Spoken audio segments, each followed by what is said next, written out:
Is any... Hello?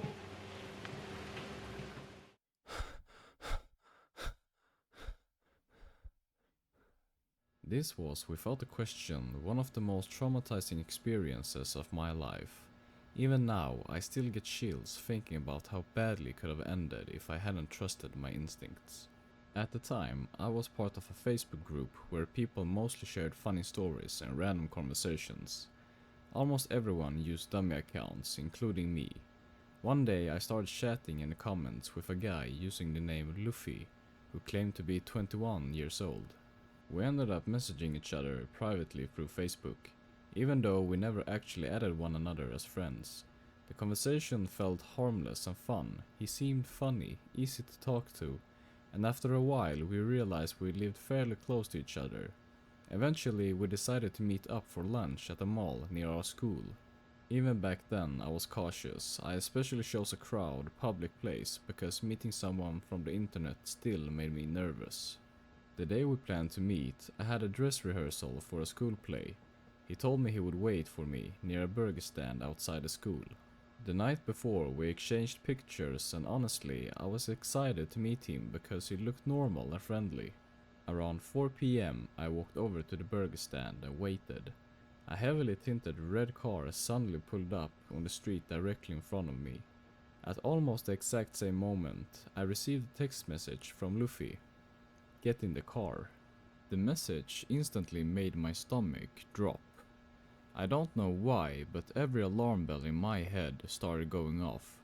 Maybe it was because I'd read so many scary stories online before, or maybe it was pure instinct, but I immediately texted back saying I wouldn't get into the car unless he got out first and showed himself. What happened next changed the way I viewed meeting strangers forever. A man stepped out of the car. He was definitely not 21, he looked to be in his 30s, maybe older. Before I could even react properly, he grabbed my arm hard and started pulling me towards the car. I completely panicked.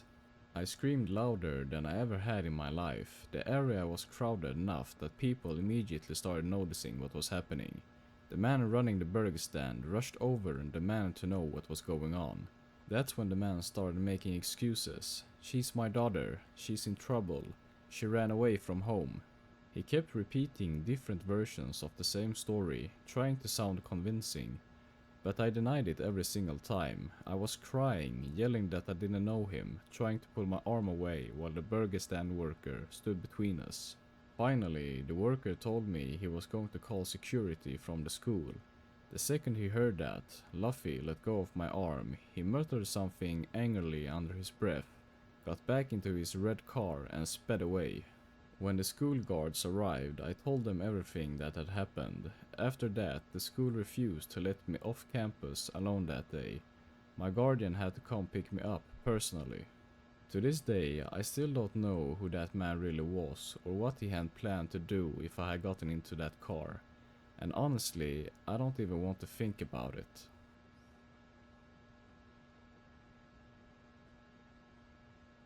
During my senior year of high school, I started talking online with this insanely attractive emo punk guy named Brian on AIM. At the time, I was completely hooked. I had just been dumped by my terrible high school boyfriend, and Brian seemed perfect, sweet, attentive, and always saying exactly what I needed to hear. Looking back, there were obvious red flags everywhere. Every time I convinced him to send me a photo, he looked slightly different in each one. Similar enough that I could rationalize it, but different enough that my friends constantly pointed it out.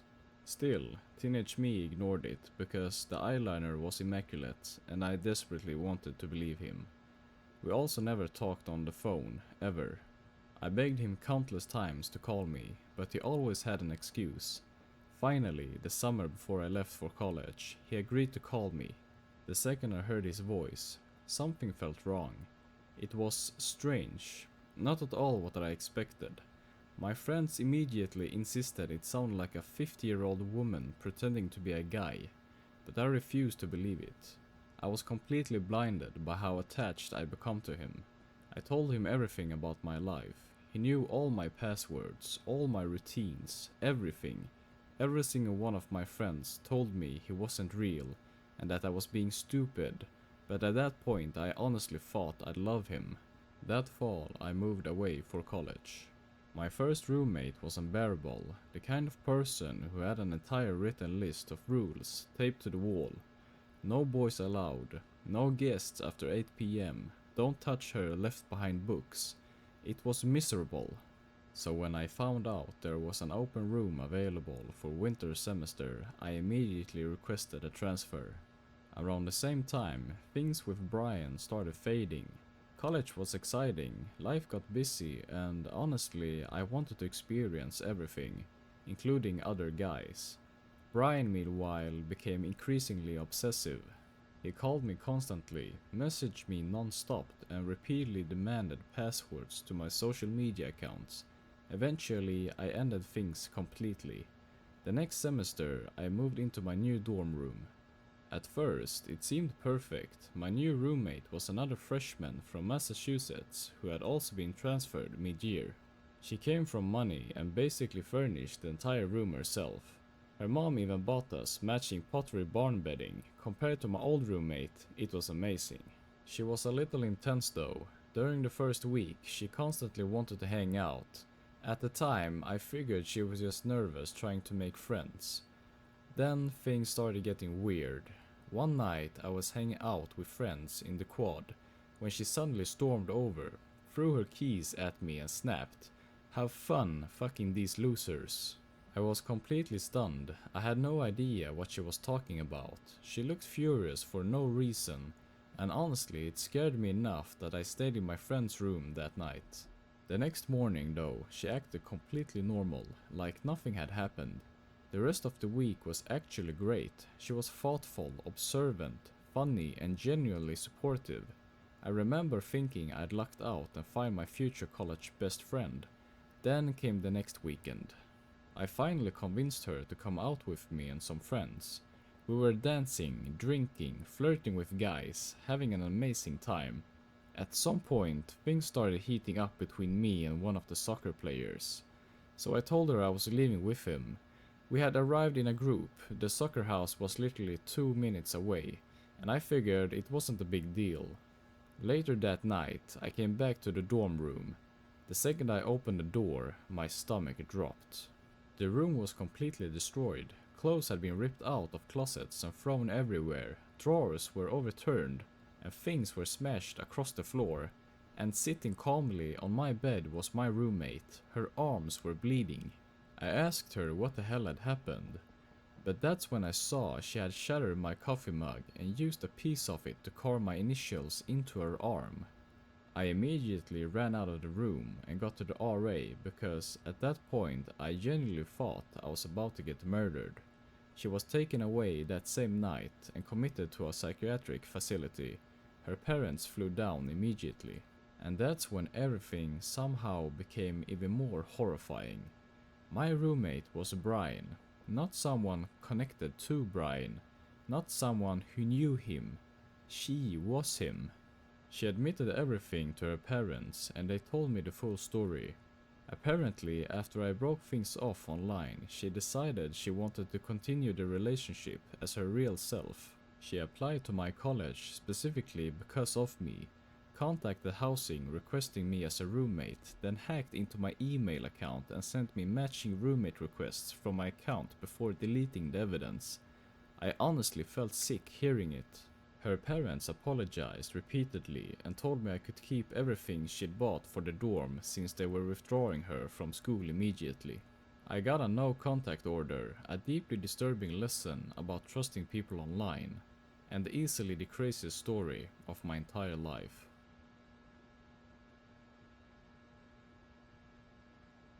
Looking back now, I'd like to think I have a much better instincts when it comes to people with bad intentions. But when I was younger, I was incredibly insecure, lonely, and far too trusting. In high school, I genuinely believed I was ugly. My anxiety and low self-esteem completely controlled how I saw myself. So anytime a guy gave me even the slightest bit of attention, I got attached way too fast. I was painfully inexperienced too. I'd only ever kissed one boy, So when a college guy named Brandon started showing interest in me online, I clung to him immediately. We met on one of those apps people used before Tinder existed. He supposedly lived 7 hours away from me and claimed to be 19 years old, a soccer player at his university. According to the pictures he sent, he was gorgeous. Blonde hair, blue eyes, muscular, basically every cliché attractive college guy imaginable. Honestly, he wasn't even my usual type, but he was incredibly charming and sweet. He constantly complimented me and always knew what to say. Since I lived alone at the time with just my cats, he became someone I relied on emotionally. Whenever I felt lonely or anxious, he was there. About a month into talking, he started asking for more revealing photos, not necessarily nude pictures, but bra photos and suggestive selfies. Looking back, the warning signs should have been obvious, but this was years ago, before people my age really understood online safety, the way they do now. I was 17, insecure and honestly amazed someone like him seemed interested in me at all. So I sent the pictures. Not fully naked, I was too self-conscious for that, but enough that I'm deeply uncomfortable about it. Every time I sent something, he would shower me with compliments about how beautiful and sexy I was, and I completely fell for it. But eventually, I started noticing how one-sided everything was. He always wanted pictures from me, but he rarely sent any of himself. And when he did, they were always blurry, low quality or carefully cropped. I kept asking to see him properly or talk on the phone, but there was always an excuse. Eventually, he promised he'd start calling me more often, and somehow that was enough to calm my suspicion for a while. As time went on, he became increasingly sexual with me.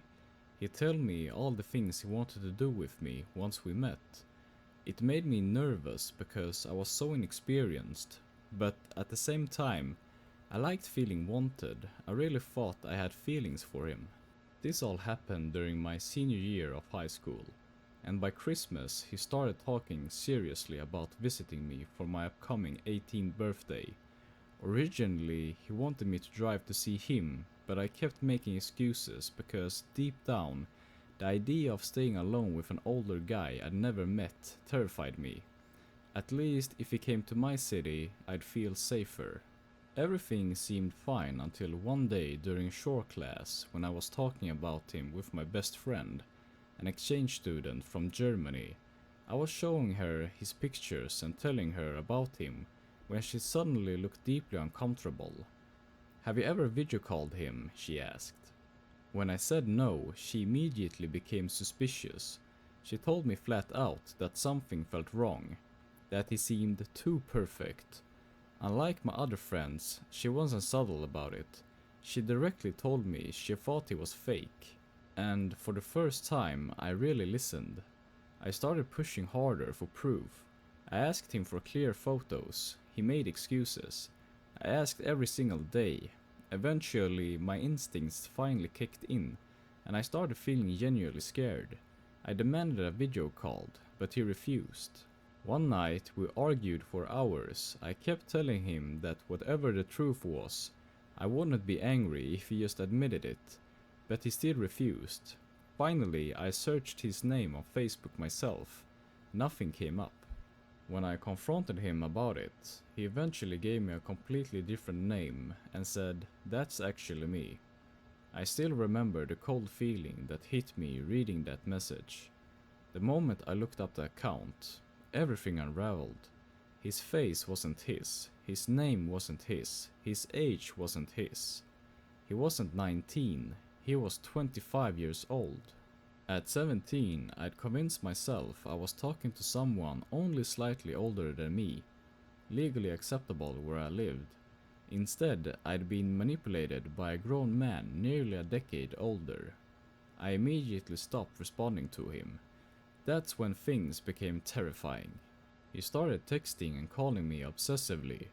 Dozens of messages every day, begging me to answer, begging for another chance. Then the threats started. He told me he had saved every single photo I'd sent him. He threatened to send them to my friends and family on Facebook, along with our sexual conversations.